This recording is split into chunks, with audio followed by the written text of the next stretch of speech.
Hello दोस्तों, हम units पढ़ रहे हैं। जिन्होंने मेरी पिछली लेक्चर देख लिया होगा उन्हें पता होगा कि हम यूनिट्स जो हमारे वर्कशॉप कैलकुलेशन एंड साइंस का पहला चैप्टर है उसके कॉन्सेप्ट्स को क्लियर कर रहे हैं। पिछले लेक्चर में हमने पढ़ा कि यूनिट्स क्या हैं, फिज़िकल क्वांटिटीज़ क्या हैं, इकाइयाँ और मात्रक में क्या फ़र्क है, स्टैंडर्ड्स कैसे इकाइयों को मात्रक बना देते हैं, और हमने ये भी जाना कि कुछ फंडामेंटल यूनिट्स होती हैं और कुछ होती हैं डिराइव्ड यूनिट्स। डिराइव्ड यूनिट्स वो होती हैं जो फंडामेंटल यूनिट से निकल सकें। आज हम अपना फोकस है वो रखेंगे डिराइव्ड यूनिट्स पे और यूनिट्स का एक दूसरे में कन्वर्जन पे। डिराइव्ड यूनिट्स वो होती हैं जो फंडामेंटल यूनिट से निकल सकती हैं।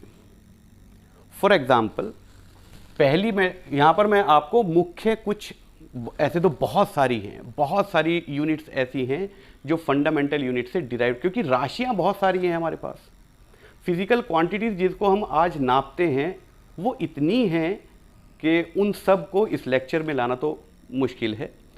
जो मुख्य हैं और आप लोगों के लिए परीक्षा के पॉइंट ऑफ व्यू से भी और व्यावसायिक जीवन के पॉइंट ऑफ व्यू से भी, उन मुख्य इकाइयों की मैं बात करूंगा, उन मुख्य राशियों की मैं बात करूंगा, फिजिकल क्वांटिटीज़ की मैं बात करूंगा। ठीक है, तो उनमें से एक है एरिया।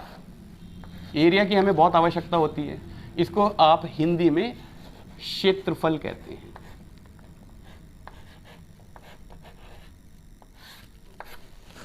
और आप ये भी जानते हैं कि एरिया होता है लंबाई गुणा चौड़ाई। ये किसी सतह का एक क्षेत्रफल होता है।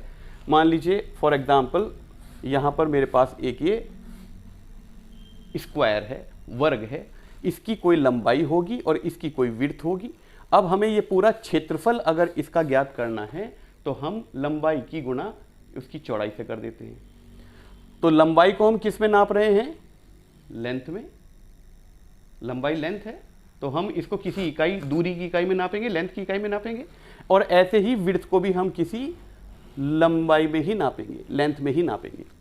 तो इसमें दो डायमेंशन आ जाते। तो क्षेत्रफल में मेरे पास दो लेंथ की इकाइयां आ रही हैं जो आपस में गुणा हो रही हैं। तो क्षेत्रफल की इकाई हम कैसे लिखते हैं? एफपीएस सिस्टम में याद करो, एफपीएस सिस्टम में हम लेंथ को कैसे नाप रहे थे? फीट में।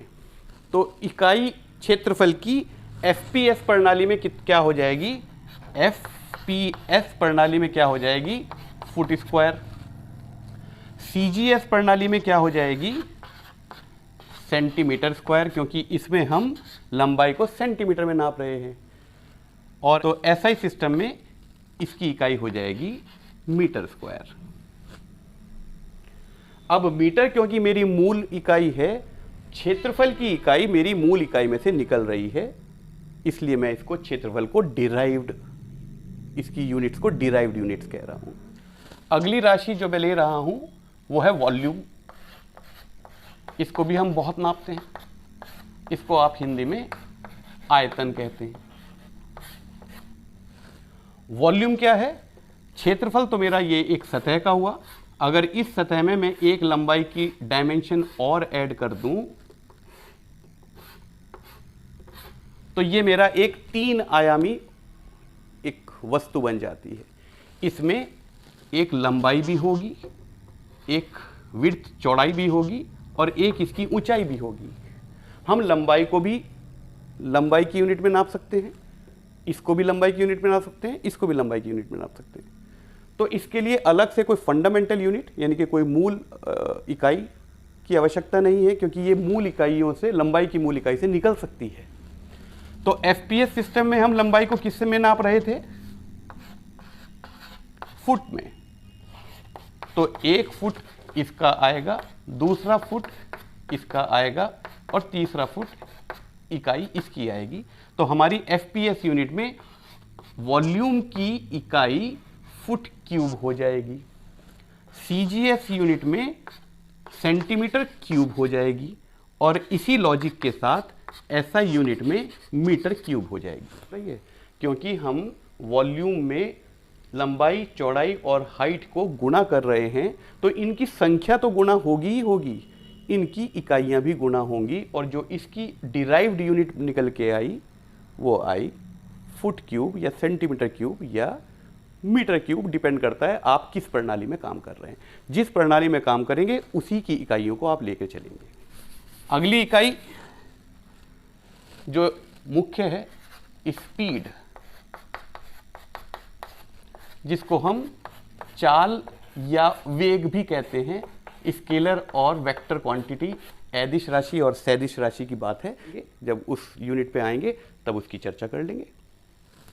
तो स्पीड, हमारा फॉर्मूला क्या है? Speed distance travel, change in distance upon change in time. कितनी दूरी तय करी गई और कितना समय लगा, ये इसका फॉर्मूला है। इस तरीके से इसको प्रदर्शित करते हैं। ओके, डिस्टेंस, दूरी को हम किस में नापेंगे? लेंथ में। और टाइम को तो हम टाइम में नापेंगे ही। लेंथ की इकाई एफपीएस प्रणाली में कितनी है? फुट। और समय को हम नापते हैं एफपीएस प्रणाली में सेकंड्स में। तो इसकी डिराइव्ड यूनिट एफपीएस प्रणाली में कितनी हो जाती है? एफपीएस प्रणाली में कितनी हो जाती है इसकी डिराइव्ड यूनिट स्पीड की? फुट पर सेकंड। सीजीएस सिस्टम में कितनी हो जाती है? सीजीएस सिस्टम में हो जाएगी सेंटीमीटर पर सेकंड। और उसी लॉजिक के साथ एसआई यूनिट में कितनी हो जाएगी? मीटर पर सेकंड। ये भी एक डिराइव्ड यूनिट है क्योंकि ये मूल इकाइयों से मिलके बनती है। तो ये इकाई हुई स्पीड की और ये डिराइव्ड है क्योंकि ये मूल से बन रही है। इसके लिए कोई अलग से फंडामेंटल इकाई की आवश्यकता नहीं है। अगली राशि, अगली भौतिक राशि त्वरण, जिसको इंग्लिश में एक्सेलरेशन या रिटार्डेशन भी कहेंगे, दोनों एक ही है। इसका फॉर्मूला क्या है? Change in velocity upon change in time. वेग में परिवर्तन का दर, एक इकाई समय में, एक इकाई, याद आया? एक इकाई समय में हमारे वेग में क्या परिवर्तन हो रहा है, वो हमारा एक्सेलरेशन कहलाता है, त्वरण कहलाता है। क्योंकि वेग की इकाई अभी मैंने देखी, एफपीएस प्रणाली में वेग की इकाई कितनी थी? फीट पर सेकंड। और नीचे एक टाइम की इकाई और है, वो नीचे गणना होगी तो ये हो जाएगी फीट पर सेकंड स्क्वायर। ऐसे ही सीजीएस सिस्टम में इसकी इकाई हो जाएगी सेंटीमीटर पर सेकंड स्क्वायर। और एसआई यूनिट में इसकी इकाई हो जाएगी मीटर पर सेकंड स्क्वायर। सिंपल, इतना ही आसान है। अगली इकाई डेंसिटी, जिसको आप घनत्व कहते हैं हिंदी में, उसका फॉर्मूला है mass upon volume, mass divided by volume. अब एफपीएस प्रणाली की बात करें तो इसकी इकाई क्या हो जाएगी डिराइव्ड यूनिट? मास को हम नाप रहे हैं उसमें पाउंड्स में, ध्यान दें कि मैंने पाउंड्स को एलबी लिखा है। और वॉल्यूम को हम नाप रहे हैं फीट क्यूब में। तो ये इसकी इकाई हो जाती है डिराइव्ड इकाई एफपीएस प्रणाली में। सीजीएस प्रणाली में इसकी क्या हो जाएगी? ग्राम्स, क्योंकि सीजीएस में हम द्रव्यमान को किस में नाप रहे हैं? ग्राम्स में, अपॉन सेंटीमीटर क्यूब। और इसी तरीके से एसआई या एमकेएस सिस्टम में ये हो जाएगी किलोग्राम पर मीटर क्यूब। कोई प्रॉब्लम यहां तक? गुड। फोर्स, जिसको आप बल कहते हैं, वो होता है मास इनटू एक्सेलरेशन। तो एफपीएस प्रणाली में इसकी कितनी हो जाएगी इकाई? मास को हम नाप रहे हैं पाउंड्स में और एक्सेलरेशन को हम नाप रहे हैं फीट पर सेकंड स्क्वायर में। एसआई यूनिट में इसको क्या कहेंगे? एसआई यूनिट में इसको कहेंगे किलोग्राम मीटर पर सेकंड स्क्वायर। ये द्रव्यमान की इकाई और ये एक्सेलरेशन की इकाई। अभी हमने देखा था एक्सेलरेशन की इकाई मीटर पर सेकंड स्क्वायर होती है। इसको, क्योंकि फोर्स हम बहुत ज़्यादा इस्तेमाल करते हैं, बार बार ये इकाई ना लिखनी पड़े, तो हमने इसको कह दिया न्यूटन। 1 किलोग्राम मीटर पर सेकंड स्क्वायर बराबर होता है 1 न्यूटन के, और इसको डिनोट करते हैं कैपिटल N से। इसका मतलब पता क्या हुआ? इसका मतलब ये हुआ कि अगर किसी 1 किलोग्राम द्रव्यमान की वस्तु को मैं 1 मीटर पर सेकंड स्क्वायर के त्वरण से चलाना चाहूँ, मतलब उसकी स्पीड को 1 सेकंड में 1 इकाई बढ़ा दूँ, 1 मीटर पर सेकंड बढ़ा दूँ इसी प्रणाली में रहते हुए, तो जितने बल की मुझे आवश्यकता होगी वो 1 न्यूटन कहलाएगा। CGS सिस्टम में, यहाँ पर मैंने CGS सिस्टम नहीं लिखा था, CGS सिस्टम में ये इकाई क्या हो जाएगी, ये आपको बताना मुश्किल नहीं होना चाहिए, ग्राम्स सेंटीमीटर पर सेकंड स्क्वायर। भाई CGS सिस्टम में हम ग्राम में नापते हैं, किलोग्राम में नहीं नापते, मीटर में नहीं नापते, हम सेंटीमीटर में नापते हैं। ये पिछली वीडियो में हम समझ चुके हैं सारी बातें, और सेकंड्स को तो सेकंड में नापेंगे। तो इसकी जो इकाई निकल के आती है, जैसे हमने इसका नाम न्यूटन दिया, उसका नाम हमने दिया डायन। घबराना मत, ये डायन वो वाली नहीं है। और अब जो मैं आपको एक कन्वर्जन बता रहा हूँ वो इम्पॉर्टेंट है, उसको प्लीज़ ज़रा ध्यान रखना। 1 न्यूटन बराबर होता है 10 की पावर 5 डायन। ये हमने यहाँ पर यूनिट का कन्वर्जन भी एक देख लिया। इसको मैंने यहाँ इसलिए बता दिया क्योंकि फोर्स की बात हो रही थी, तो आप लोगों को ये चीज़ याद होनी चाहिए। अगली राशि भौतिक राशि कार्य। कार्य क्या होता है? Force into distance. क्रॉस नहीं लगाना चाहिए, यहाँ डॉट लगाना चाहिए। जब स्केलर और वेक्टर क्वांटिटी हम पढ़ेंगे तो हम इस बारे में और चर्चा करेंगे कि क्रॉस क्यों नहीं लगाना चाहिए और डॉट क्यों लगाना चाहिए। ये बड़े मज़ेदार टॉपिक हैं, अगर हम इनको मज़े मज़े में सीख जाते हैं तो फिर ये हमें परेशान नहीं करते, डराते नहीं हैं। डायन नहीं है ये, वो वाली डायन तो नहीं है। चलिए, फोर्स इनटू डिस्टेंस। अभी हमने देखा फोर्स को हम नापते हैं न्यूटन में, SI यूनिट की बात कर रहा हूँ, फोर्स को हमने नापा न्यूटन में, और D को यानी कि डिस्टेंस को हम नापते हैं मीटर में, SI यूनिट में। तो कार्य की डिराइव्ड यूनिट हो गई न्यूटन मीटर। अब 1 न्यूटन मीटर होता है 10 की पावर 7 अर्ग। ये वाला जो नाम है, ये वाली जो इकाई है, ये CGS सिस्टम की है। और इसका नाम हमने क्या दे दिया? इसको हम कहते हैं जूल। 1 न्यूटन मीटर 1 जूल के बराबर होता है। ये चीजें ध्यान रखना बच्चों।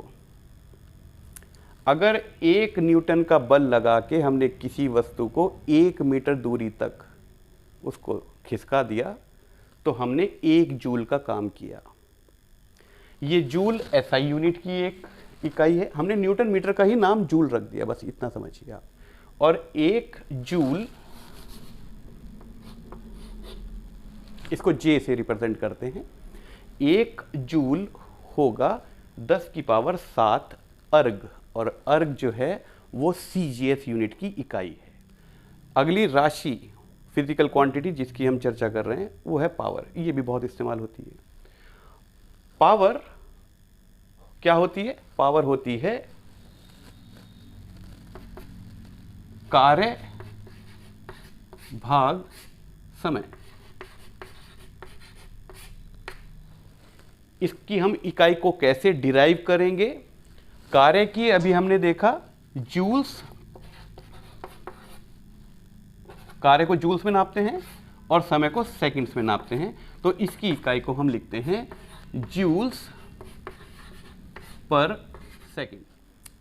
ठीक है, तो मुझे लगता है कि आप डिराइव्ड यूनिट और फंडामेंटल यूनिट को समझ गए होंगे। ऐसी बहुत सारी राशियां हैं, और यहाँ पर मैं एक पावर की, मुझे एक और महत्वपूर्ण जानकारी आपको देनी है। FPS सिस्टम में पावर की जो इकाई है उसको हम कहते हैं हॉर्स पावर। ध्यान रखना बच्चों, यहाँ पर जो मैं लिख रहा हूँ ये बहुत इंपॉर्टेंट है। FPS प्रणाली में पावर की इकाई को हम हॉर्स पावर कहते हैं और एसआई यूनिट की प्रणाली में हम पावर को वॉट ये कहते हैं। और एक वॉट कितना होता है? एक वॉट होता है 1 जूल पर सेकेंड।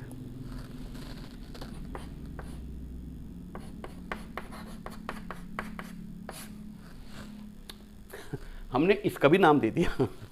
हम बहुत कॉम्प्लिकेटेड कर देते हैं इन चीज़ों को ताकि आप लोगों को समझने में थोड़ी दिक्कत आए। तो ऐसा यूनिट में वॉट हम कहते हैं पावर की एक इकाई को और एफपीएस यूनिट में एचपी को। इन दोनों के बीच का रिलेशन बहुत इंपॉर्टेंट है। 746 watt will be equal to 1 HP. ये बहुत जरूरी है, इसको जरा ध्यान रखिएगा। एक हॉर्स पावर बराबर होता है 746 वॉट या 0.746 किलोवाट, क्योंकि किलोवाट को अगर वॉट को किलोवाट में बदलेंगे तो 1000 से डिवाइड करना पड़ेगा। मैं दोबारा बता रहा हूँ, ये बहुत इंपॉर्टेंट है। 1 HP is equal to 746 watt and 1 HP is also equal to 0.746 kilowatt. So अब बात करते हैं यूनिट्स के कन्वर्जन की। तो इसको एक यूनिट से दूसरी यूनिट तक पहुंचने का तरीका, उसको समझने के लिए मैं आप लोगों को कुछ महत्वपूर्ण बातें अब बताने वाला हूं। प्लीज़ उनको नोट कर लेना क्योंकि वो एग्ज़ाम पॉइंट ऑफ व्यू से भी बहुत ज़्यादा ज़रूरी हैं। तो पहले लेंथ की बात करते हैं और एफपीएस की बात करते हैं। ये सारी चीज़ें बहुत महत्वपूर्ण हैं, आप इनको बहुत ध्यान से समझेंगे भी, सुनेंगे भी और याद भी रखेंगे। ओके, एफपीएस में आपको मैंने बताया फुट।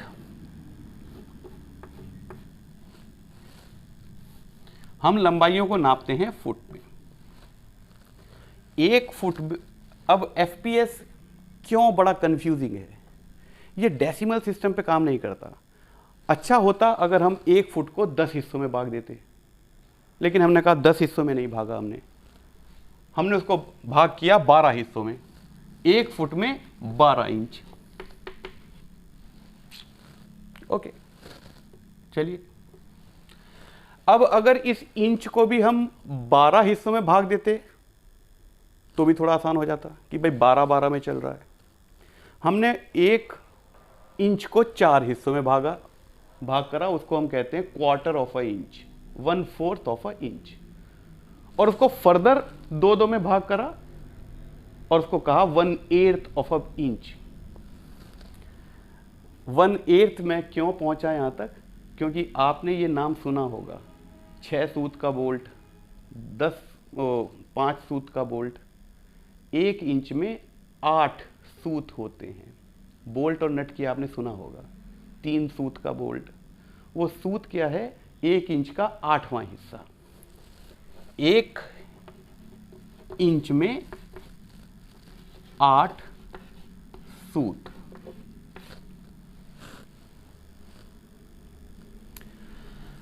और 1 इंच में 1000 थाउज। ये थाउज क्या है? ये 1 इंच का 1000वां हिस्सा है। मतलब अगर 1 इंच को 1000 हिस्सों में विभाजित कर दूं तो एक जो छोटा सा हिस्सा आएगा उसको हम थाउज कहेंगे।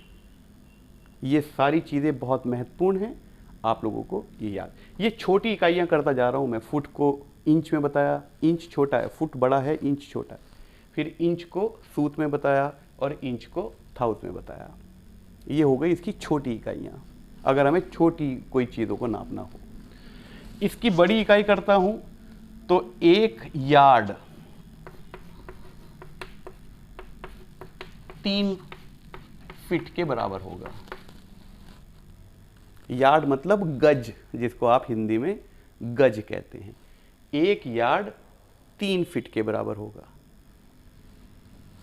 और इसकी और बड़ी इकाई है माइल, जिसको हम हिंदी में मील भी कहते हैं। माइल, 1 माइल में 1760 यार्ड्स। एफपीएस सिस्टम की ये चीज़ें आपको पता होनी चाहिए। अब जब एफपीएस सिस्टम से हम जंप करेंगे मिलीमीटर सिस्टम में, तो हमारे पास एक ब्रिज होना चाहिए, एक ऐसा ब्रिज जो किसी दो इकाइयों के बीच में संबंध स्थापित कर दे। तब हम उस ब्रिज से पार करके उस प्रणाली में घूमने लगेंगे और वापस पार करके इस प्रणाली में घूमने लगेंगे। वो ब्रिज आपको क्या याद रखना है, 1 इंच बराबर होता है 25.4 mm, या इसको 2.54 सेंटीमीटर भी कह सकते हैं, क्योंकि 1 सेंटीमीटर में 10 mm होते हैं। इसको जब 10 से गुणा करोगे तो आपको 25.4 mm मिल जाएगा। आप इनमें से एक या दोनों याद रखें। ये है हमारा ब्रिज। इस तरफ मुख्य लिखी हुई हैं एफपीएस प्रणाली की, ये ब्रिज आया, और इधर मैं लिख रहा हूं एसआई यूनिट को। हम लेंथ की बात कर रहे हैं।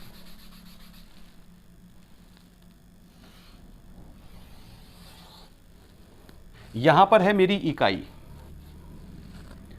यहां पर मेरी इकाई है। इस इकाई के आगे उसको कहते हैं प्रीफिक्स। इस इकाई के आगे मैं कुछ नाम लगा देता हूं और उन नाम का कुछ मतलब है, और वो हमेशा वो मतलब वही रहेगा। Kilo, deca, hecto, deci, million, mega, tera, giga, ये सारे नाम अभी मैं लिख रहा हूं। इसको आप घबराएं मत, आपके नोट्स बन जाएंगे। लेकिन आप ये समझ लें कि यहां मेरी इकाई है, इस इकाई से ऊपर मैं इसकी बड़ी इकाइयां लेना चाह रहा हूं और इसके नीचे मैं इसकी छोटी इकाइयां लेना चाह रहा हूं। तो आपको जो याद रखना है, यहां पर लिखा हुआ है कोई इकाई, फिलहाल मैं मीटर में काम कर रहा हूं, लेंथ की बात कर रहा हूं, तो यहां पर आप मान लीजिए यहां पर लिखी हुई है मीटर। यहां पर इसके बाद मीटर के नीचे क्या आता है, डेसीमीटर। ये इससे छोटी है, डेसीमीटर से छोटी है सेंटीमीटर, सेंटीमीटर से छोटी है मिलीमीटर, मिलीमीटर से छोटी है माइक्रोन। इसके बाद अभी और लिख दूंगा, वेट करें। इससे बड़ी है डेकामीटर, इससे बड़ी है हेक्टामीटर, और इससे बड़ी है किलोमीटर। इससे ऊपर की इकाइयां अभी लिख दूंगा। पर यहां पर आपको यह समझना है कि ये जो किलो लिखा हुआ है, हेक्टा लिखा हुआ है, डेका लिखा हुआ है, डेसी लिखा हुआ है, सेंटी, मिली, माइक्रो, इसको माइक्रोन ना कह के माइक्रोमीटर भी आप कह सकते हैं, माइक्रोमीटर। ओके, ये जो सब लिखा हुआ है, ये जो सब नाम हैं, ये प्रीफिक्स हैं, इंग्लिश के नाम हैं। किलो का मतलब 1000, हेक्टा का मतलब 100, डेका का मतलब 10, ये इंग्लिश के नाम हैं। माइक्रो का मतलब 1/10⁶। पर ये सारी चीजें कहां से नप रही हैं, ये नप रही हैं यहां से। मीटर का 10 गुना डेका होगा, मीटर का 100 गुना हेक्टा होगा, मीटर का मतलब जो भी आपकी इकाई है उसकी 1000 गुनी बड़ी जो इकाई होगी उसको हम किलो और साथ में वो इकाई लगा देंगे। अगर इसका 10वां भाग लें तो डेसी और ये इकाई का नाम लगा देंगे। 100वां भाग लेना हो यानी कि 1/100, इस पूरी इकाई को अगर मैं 100 से भाग कर दूं तो जो मेरे पास एक बचेगा, जो इकाई अब नई मेरे पास बची छोटी वाली इकाई, इससे छोटी होगी ये, उसको हम सेंटीमीटर कहेंगे। अगर 1000 से भाग कर दूं तो उसको हम मिलीमीटर कहेंगे। और अगर 10 की पावर 6 से यानी कि 10 लाख से अगर भाग कर दूं तो जो छोटी सी मेरे पास 1 मीटर की 10 लाख अगर मैंने उसके हिस्से कर दिए तो जो छोटी सी इकाई मेरे पास आई उसको हम माइक्रोमीटर कहेंगे। अब मज़े की बात यह है कि यहाँ पर अगर हमने कोई इकाई बदल दी, मान लीजिए मीटर की जगह मैंने इसको ग्राम लिख दिया, तो ये किलोग्राम से माइक्रोग्राम तक चलेगा। यहाँ पर लीटर लिख दिया तो ये किलो लीटर से माइक्रोलीटर तक चलेगा। यहाँ वॉट लिख दिया तो किलो वॉट से और माइक्रो वॉट तक चलेगा। सर वॉट लग गई। बच्चों मैं यहाँ पर आपको थोड़ा सा रोक के एक चीज़ कहना चाह रहा हूँ। अभ्यास कितना भी मुश्किल हो वो लग रहा हो आपको, वैसे ये मुश्किल नहीं है, ये आप बचपन से पढ़ते आ रहे हैं, कोई पहली बार नहीं आपको पढ़ा रहा हूँ। ये कितना, अगर किसी को मुश्किल लग रहा है तो उसको मेरी सिर्फ ये सलाह है, अभ्यास। आप भागो मत, आप डरो मत। अगर आप निरंतर उस काम में रहे तो ये आपको उतना ही आसान लगेगा जितना किसी एक बहुत बड़े साइंटिस्ट को लग रहा है, जो एक बहुत बड़े फिजिसिस्ट को लग रहा है या मैथमेटिशियन को लग रहा है। आपको उस अभ्यास में रहना है, निरंतर रहना है, हटना नहीं है बस। यहाँ से हम एक शॉर्टकट ढूंढने लगते हैं कि हमें कोई सवाल बता दो, 20 सवाल बता दो, 100 सवाल बता दो, उनमें से आ जाए। वो सिर्फ सवाल आपके हुए भाई, उन सवालों को पूछ के कोई आपको सैलरी नहीं देने वाला है। आपका असल मकसद अपने लिए आजीविका और उससे भी बड़ा अपने लिए सम्मान कमवाना है। इस बात को भूलना मत बच्चों। चैनल के साथ जुड़े रहो, तुम्हें मैं इंसान बना के छोड़ूंगा, चिंता मत करो आप। ये तो हमें समझ में आ गया कि ये हमारी इकाई थी। अब इस इकाई की कुछ बड़ी इकाइयों की आवश्यकता थी क्योंकि बड़े बड़े डिस्टेंस नापते थे, कुछ छोटी इकाइयों की आवश्यकता थी क्योंकि बहुत छोटे छोटे, मतलब बाल की अगर मैं डायमीटर नापूं तो उसको मीटर में थोड़े नाप लूँगा, मिलीमीटर में भी नहीं नाप सकता। फिर मैं माइक्रोमीटर लेकर आऊँगा और उसको माइक्रोन्स में नापूंगा। तो हमें छोटी इकाइयाँ भी चाहिए इस इकाई की। अब यहाँ पर आप देख रहे हैं एफपीएस सिस्टम में कहीं तो हमने 1760 लिखा, कहीं 3 लिखा, कहीं 8 लिखा, कहीं 12 लिखा, कहीं 1000 लिखा। ये सिस्टम थोड़ा सा कंफ्यूजिंग है। ये बहुत अच्छा है क्योंकि ये डेसिमल सिस्टम है, हर चीज़ दूसरे से 10 गुना बड़ी या 10 गुना छोटी है, और यहीं से हमारे डेसिमल सिस्टम की शुरुआत हुई। ओके, तो यहाँ तक बात समझ में आ गई। ये नाम आपको, और इसके अलावा और भी नाम है, अभी लिख रहा हूँ उसको। और दूसरी चीज़ जो आपको यहाँ से समझनी है वो ये है कि ये है मेरा वो ब्रिज। एक बार मैं इस प्रणाली से कहीं भी हूँ, मैं इस प्रणाली में, और नीचे उतर के मैं यहाँ आ गया 1 इंच पे, फिर ये 1 इंच मुझे या तो मिलीमीटर वाला यहाँ पहुँचा देगा या फिर ये मुझे यहाँ पहुँचा देगा। और अगर मैं यहाँ पहुँच गया तो फिर 10 से गुणा और भाग करके मैं इस प्रणाली में भागता फिरूंगा खूब मज़े से। बड़ी इकाई चाहिए तो ये ले लूँगा, छोटी इकाई चाहिए ये ले लूँगा, मुझे पता है इन सब के बीच में क्या अनुपात है। और अगर मैं यहाँ हूँ तो इस ब्रिज का इस्तेमाल करके मैं यहाँ आ जाऊँगा और फिर मैं इस प्रणालियाँ में खेलूँगा। ये खेल है, खेलो, मस्ती से खेलो, वो बहुत आसान लगे भाई। ये हैं वो प्रीफिक्स जो किसी भी इकाई के सामने लग के इस बात का बोध करवा देते हैं कि ये इस इकाई से कितने गुना बड़ी इकाई है या कितने गुना छोटी इकाई है। छोटी इकाइयाँ वो लिखी हुई हैं, बड़ी इकाइयाँ ये लिखी हुई हैं, राइट। टेरा का मतलब होता है 10 की पावर 12। जब मैं कह रहा हूँ कोई इकाई, वो अगर मीटर है तो टेरा मीटर, 1 मीटर को अगर 10 की पावर 12 से आप गुणा कर दें तो उतनी बड़ी इकाई होगी, बहुत बड़ी इकाई है। गीगा 10 की पावर 9, मेगा 10 की पावर 6, हेक्टो 10 की पावर 2, डेका 10 या 10 की पावर 1। ये तो हुई बड़ी इकाई। और यहाँ पर लिखी हुई है वो इकाई, यहाँ लिखी हुई है अगर मीटर, तो ये सारे प्रीफिक्स इस मीटर के साथ लगकर ये वाला मान बना, इसको बड़ी इकाई बना देंगे एक। यहाँ लिखी हुई है लीटर, तो ये सारे प्रीफिक्स लीटर के साथ लग जाएंगे। यहाँ जूल्स लिखा हुआ है, सेकंड लिखा हुआ है, जो भी इकाई आपकी यहाँ लिखी हुई है ये सारे प्रीफिक्स उसको उतना गुना बड़ा बना देंगे। और आप यहाँ गौर करेंगे तो हम 10 की पावर में चल रहे हैं, यानी कि डेसिमल सिस्टम में चल रहे हैं, तो ये थोड़ा आसान है। इसी तरह अगर हम छोटी इकाइयों की बात करें तो डेसी 10 की पावर -1, 10 की पावर -1 मतलब 1/10, सेंटी 10 की पावर -2 मतलब 1/100, मिली 10 की पावर -3, इसको क्या लिखेंगे, हाँ 1/1000। आप तो सीख गए, सीख तो गए, कहाँ मुश्किल लगा ये, तो सीख तो गए। माइक्रो इज 10 की पावर -6,